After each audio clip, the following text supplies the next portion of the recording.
एक समय की बात है। एक फिरदौस नाम की गरीब महिला अपने पति और 2 बच्चों के साथ एक छोटे से गांव में रहती थी।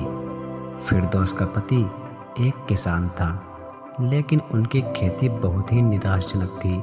उन्हें अक्सर अपना जीवन बिताने के लिए परेशानियों का सामना करना पड़ता था।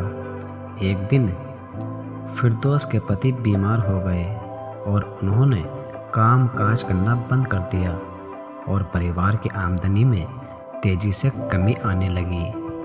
फिरदौस को अपने परिवार को सहारा देने के लिए हर वह चीज़ बेचनी पड़ी जो वह बेच सकती थी। उन्होंने अपने सोने चांदी, पशुधन और यहाँ तक कि अपना फर्नीचर भी बेच दिया। एक दिन फिरदौस जंगल में भटक रही थी, तब उसे एक बुद्धिमान बूढ़ी महिला मिली। उस बूढ़ी महिला ने पहचाना कि फिरदौस परेशान है। उससे उसकी परेशानियों का कारण पूछा तो फिरदौस ने बूढ़ी महिला को अपने पति की बीमारी और अपने परिवार की सारी समस्याओं को बताया, जिसे उस बूढ़ी औरत ने बड़े ही ध्यान से सुना। और फिर उसने कहा, फिरदौस, मैं देख सकती हूँ कि तुम एक मजबूत और हौसलेमंद महिला हो। उम्मीद रखो, तुम्हारे साथ कुछ ही होगा। तुम इस बुरे वक्तों का सामना भी कर सकती हो, हालांकि पहले तुम्हें अपने डर को खत्म करना होगा। ऐसे कहते हुए सुन फिरदौस को समझ नहीं आया कि आखिर बूढ़ी औरत जो कह रही है उसका क्या मतलब है। लेकिन जब फिरदौस अपने घर पहुंची तो उसने बूढ़ी औरत के विचारों पर विचार किया।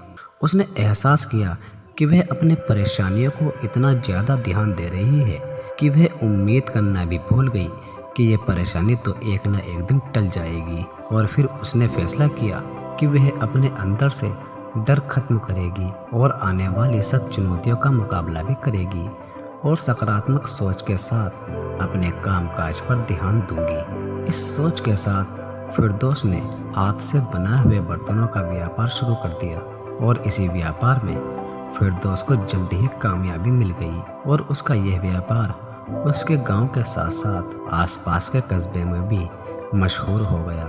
और अब फिरदौस के पति का स्वास्थ्य भी सुधरने लगा। देखते ही देखते फिरदौस और उसका परिवार परेशानियों से निकलकर वापस अपनी पहली स्थिति में आ गया और फिरदौस का व्यापार भी बढ़ता रहा और अब वह अपने गांव के सबसे अमीर आदमी बन गए। लेकिन फिर एक दिन फिरदौस ने जंगल में भटकते हुए उसी बूढ़ी औरत को देखा। बूढ़ी औरत ने मुस्कुराते हुए कहा, मुझे ऐसा लगता है कि तुमने अब अपने बुरे वक्त को पार कर लिया है। मैं फिर कहती हूँ, तुम एक मजबूत और हौसलेमंद महिला हो। दोस्तों, फिरदौस की कहानी हमें यह याद दिलाती है कि हम सभी अपनी मुश्किलें पार करने की क्षमता रखते हैं। हमारे जीवन में चुनौतियाँ भी आ सकती हैं, लेकिन हमें कभी भी आत्मविश्वास नहीं खोना चाहिए।